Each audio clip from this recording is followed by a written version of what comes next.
Meditações no Evangelho de Lucas, dia 1. A pregação de Jesus na sinagoga de Nazaré. Lucas capítulo 4, versículos de 14 a 22. Esses versículos narram acontecimentos que apenas Lucas registrou. Descrevem a primeira visita do Nosso Senhor à cidade de Nazaré, onde ele havia crescido após ter iniciado seu ministério público.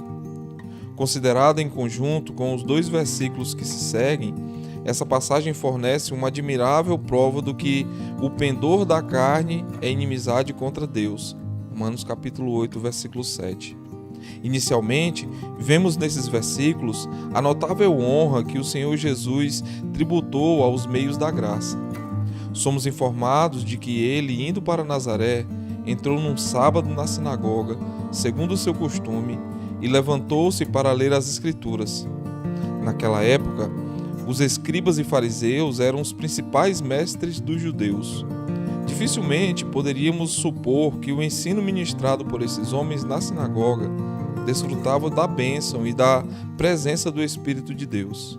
No entanto, aqui vemos Nosso Senhor dirigindo-se à sinagoga, lendo as Escrituras e pregando ali.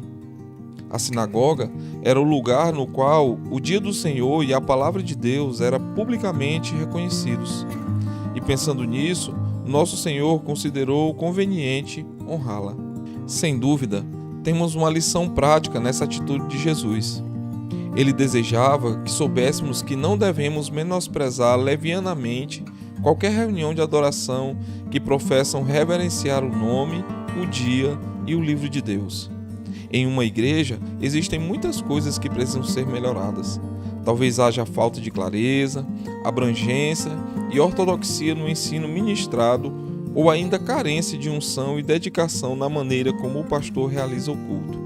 Entretanto, quando uma igreja não manifesta erro doutrinário e o crente não tem outra na qual congregar, deve pensar com bastante seriedade antes de ausentar do culto.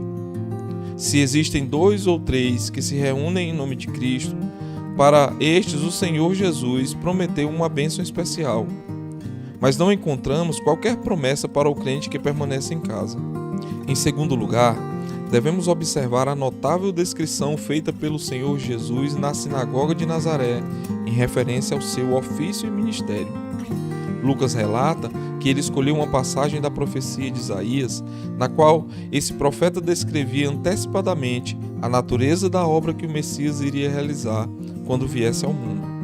Sabemos que ele deveria evangelizar os pobres, proclamar libertação aos cativos e restauração da vista aos cegos, e seria enviado a pôr em liberdade os oprimidos. Ele deveria apregoar que viria o ano aceitável do Senhor. Após ter lido essa profecia, Nosso Senhor disse a todos os presentes na sinagoga que ele era o Messias, a respeito de quem aquelas palavras haviam sido escritas e que nele e em seu evangelho se cumpririam as maravilhosas figuras apresentadas na profecia lida. Com razão, podemos crer que havia um profundo significado no fato do Nosso Senhor ter escolhido essa passagem de Isaías. Ele desejava incutir na mente dos ouvintes judeus o verdadeiro caráter do Messias, pelo qual ele sabia que todo Israel estava esperando. O Senhor Jesus tinha certeza de que os judeus estavam aguardando um rei temporal, que os libertaria do governo romano e os tornaria novamente a primeira de todas as nações.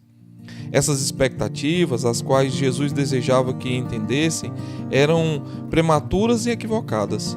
O reino do Messias, em sua primeira vinda, deveria ser um reino espiritual sobre todos os corações. Suas vitórias não aconteceriam contra inimigos terrenos, e sim contra o pecado. Sua redenção não aconteceria em relação ao domínio romano, e sim em relação ao poder do diabo neste mundo. Era dessa maneira, e continua sendo, que eles deveriam esperar o cumprimento das palavras de Isaías. Estejamos atentos à maneira como julgamos a pessoa de Cristo. É correto e justo referenciá-lo como o próprio Deus. É bom conhecê-lo como o cabeça de todas as coisas, o grande profeta, o juiz de todos, o rei dos reis. Mas isso não é o suficiente.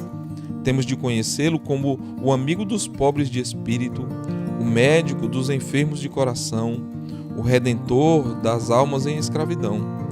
Esses são os principais ofícios que ele veio realizar na terra.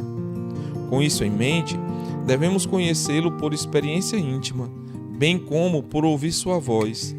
Sem esse conhecimento, pereceremos em nossos pecados. Por último, devemos observar um instrutivo exemplo sobre a maneira como as pessoas frequentemente recebem o ensino das Escrituras. Quando nosso Senhor terminou o seu discurso em Nazaré, seus ouvintes lhe davam testemunho e se maravilhavam das palavras de graça que lhes saíam dos lábios. Não encontraram qualquer erro na explicação das Escrituras que havia acabado de ouvir. Não podiam negar a beleza da linguagem que haviam escutado. Jamais alguém falou como este homem. Mas seus corações permaneceram completamente insensíveis e não foram alcançados pela mensagem. Ainda estavam cheios de inveja e inimizade contra o pregador. Em resumo, não houve efeito sobre eles, exceto um sentimento temporário de admiração. É inútil ocultar de nós mesmos a verdade de que, nas igrejas cristãs, existem milhões de pessoas que se encontram em uma situação semelhante à desses ouvintes de Jesus. Ouvem com regularidade a pregação do Evangelho, admiram-se, não questionam a veracidade do que lhes está sendo ensinado. São capazes até mesmo de sentir algum tipo de satisfação intelectual ao ouvirem um excelente e poderoso sermão. Mas sua espiritualidade limita-se a essas atitudes. Ouvir sermões não as impede de continuar levando uma vida de indolência, mundanismo e pecado. Constantemente, precisamos examinar a nós mesmos quanto a esse importante assunto. Devemos averiguar qual o efeito prático a pregação que afirmamos apreciar está produzindo em nosso coração e em nossas vidas. Conduz-nos ao arrependimento para com Deus e à fé viva em Jesus Cristo, nosso Senhor. Motiva-nos a um esforço diário para cessarmos de pecar e resistirmos ao diabo. Esses são frutos que os bons sermões devem produzir em nossa vida. Sem tais frutos, admirar a pregação é algo completamente inútil. Não comprova a graça de Deus e não pode levar-nos à salvação. Que Deus abençoe e até o próximo episódio.